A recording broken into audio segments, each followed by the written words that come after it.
Hi everyone, delonewolf here and welcome back to some EVE Online. And as you can see here, I'm active in a confessor.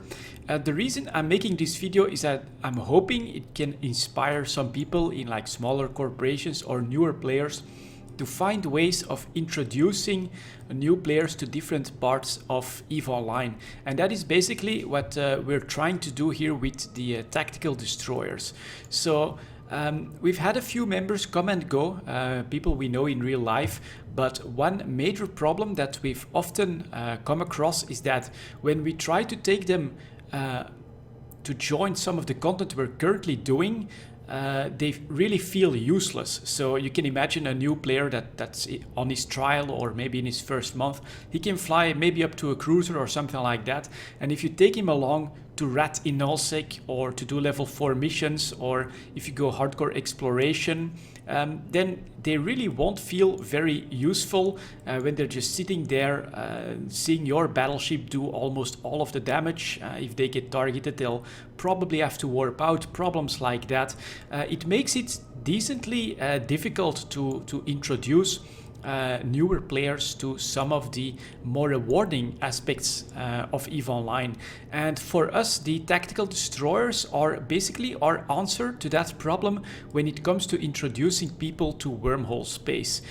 So it's still decently skill intensive, but at least we're no longer asking for a battle cruiser with Tech 2 tank as a minimum baseline. And something like these tactical destroyers, I mean, it's the destroyer skill, so it's not that far up. These are a blast to fly with the different modes. It's also like one of the more active ship types in EVE Online, I think.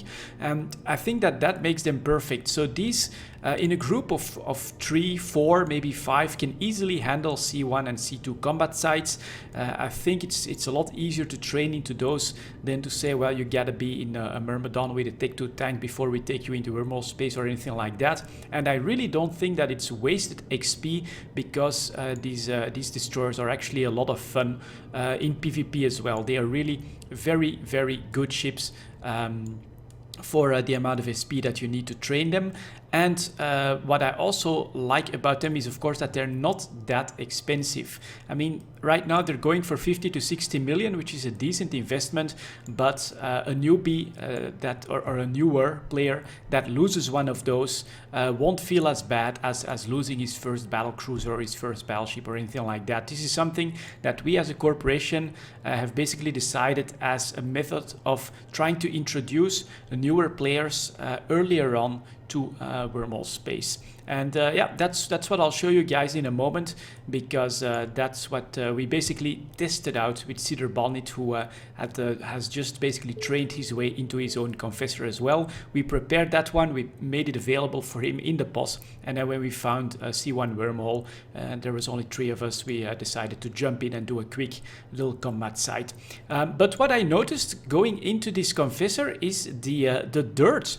And this is something that CCP released quite a few releases ago. I tend to fly in like the Mackinac. Let me quickly show that one to you. And as you can see here in the Mackinac, or even on something like the Ares here, or in a Vexor or an Ishtar, you don't really notice the dirt that much, but on the confessor, all of a sudden it stood out. And it's really basically the first time that I encountered the feature. You know, we found that wormhole, we said, all right, we're gonna quickly jump in and do that activity, give it a go, test out our theory of trying to basically make tactical destroyers our way of introducing new players to wormhole space. And then I noticed just how dirty this confessor looked. It must be the white part here that it really helps to make it stand out.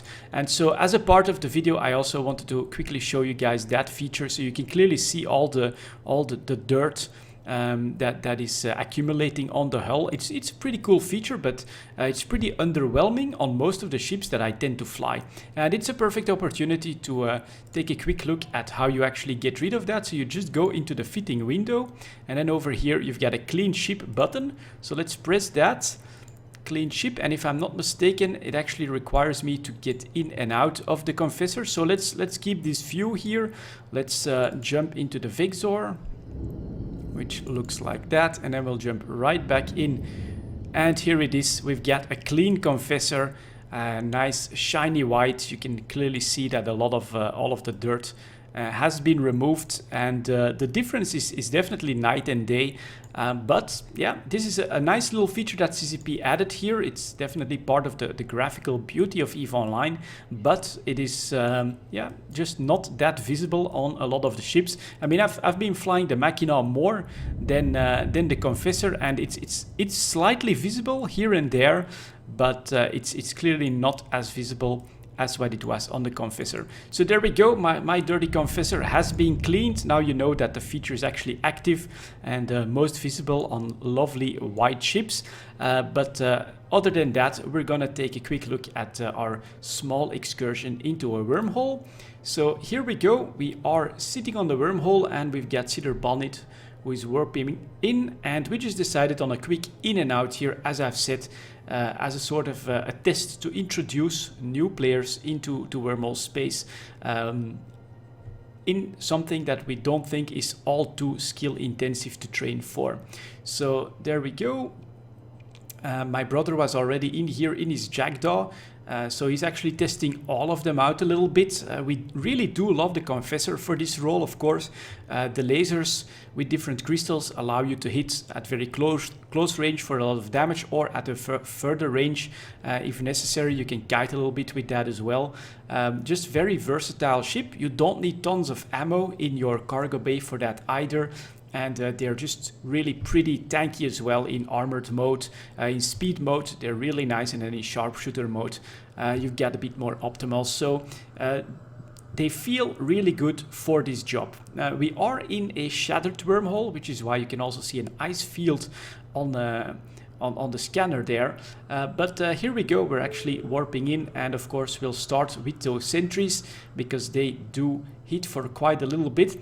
And I gotta be honest, it was quite a while since we'd been active in wormhole space, since we've been doing something like that, so we had to try to find our way here once again, try to get reacquainted with how we actually wanted to do that.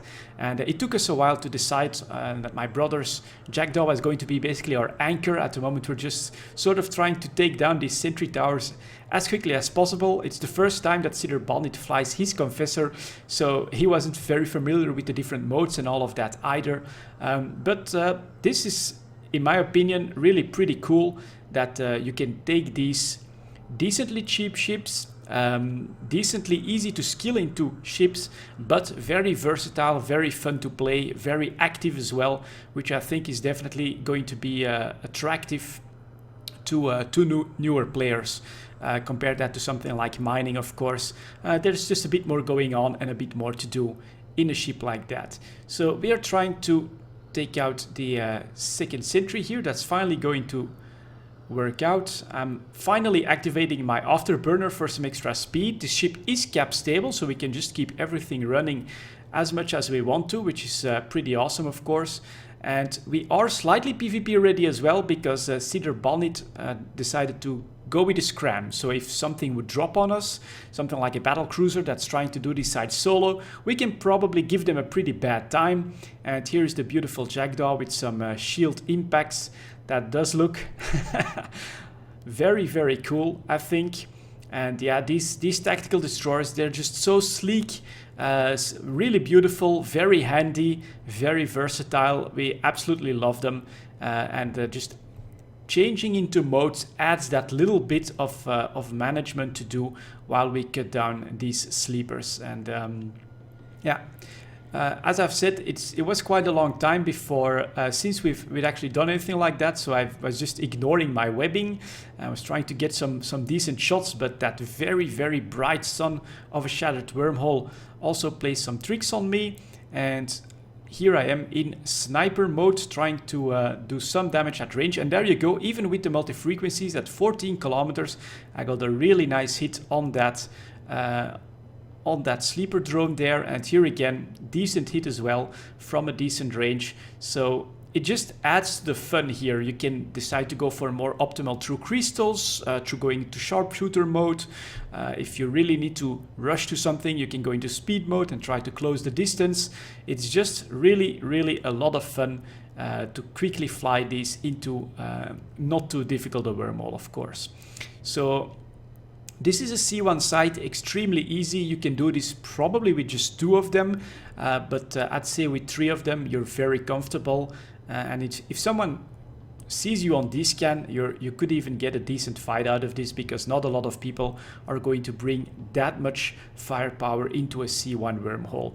And here we go. Now we're going to have to try to tackle the patroller, and I'm the one that's being targeted. So obviously we switch into armor mode, and I think we finally decided on taking my brother's Jackdaw as the anchor for this operation, so that I don't need to do too much manual flying, and he'll be basically directing our efforts here, moving closer or further away depending on what we want to see happen. And Cedar Bandit, you can see him in sharpshooter mode now, trying to get as much damage in. Pretty cool. And I'm finally using my web as well to get some better hits out here. It's pretty cool, and we do feel like this was very rapid, very fun, but also pretty active. You know, it's a great opportunity to bring a new player in on wormhole space, experience it for the first time, be really active with the game, teaching about D-scan and all of that good stuff. We think that this is going to be a good experience for us to keep trying to bring people into wormhole space with these small, very small scale raids in tactical destroyers. And I think this is pretty much the final wave. We've got 3 more cruisers left.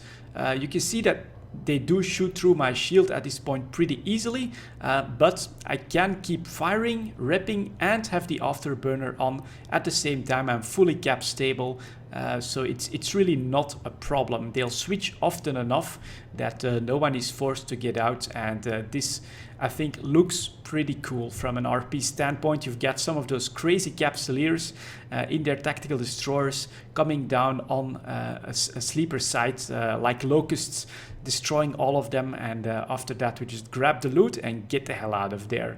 It's definitely a lot of fun as a group activity that has a really low barrier of entry in our opinion. Of course, you still need to skill towards a tactical destroyer, but as I've said, these are really cool ships, very useful ships, not just for what we're using them here, but also in PvP, small gang PvP, faction warfare. They're very popular there, so this is definitely not a waste of time to be training for those ships.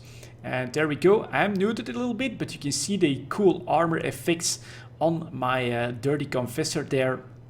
He's taking some nice hits, some decently cool shots with the sun as well, but I'm never really in any danger. We're fast enough, we're tanky enough, we're strong enough, and adaptable enough for almost any situation. So we're just gonna go after the final one here. And as you can see, you've got plenty of options. Switch to different crystals if you're like not at best speed and still at a long range, so you can actually do some hits. The Jackdaw, honestly, missiles, of course, really good for PvE. So I think that's a really strong ship as well, but requiring shield skills could be a little bit more tricky, or require even more skills to train. Then it depends a little bit on what race you've started as, of course.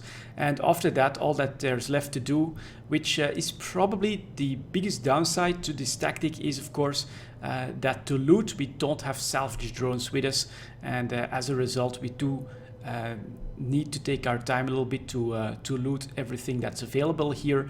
But yeah, basically that's just an opportunity for PvP waiting to happen, which honestly in these ships we wouldn't mind happening at any time. So there you go, guys. Quick experiment in a C1 wormhole. Thank you very much for watching, and I hope that you might find this useful to introduce new players yourself.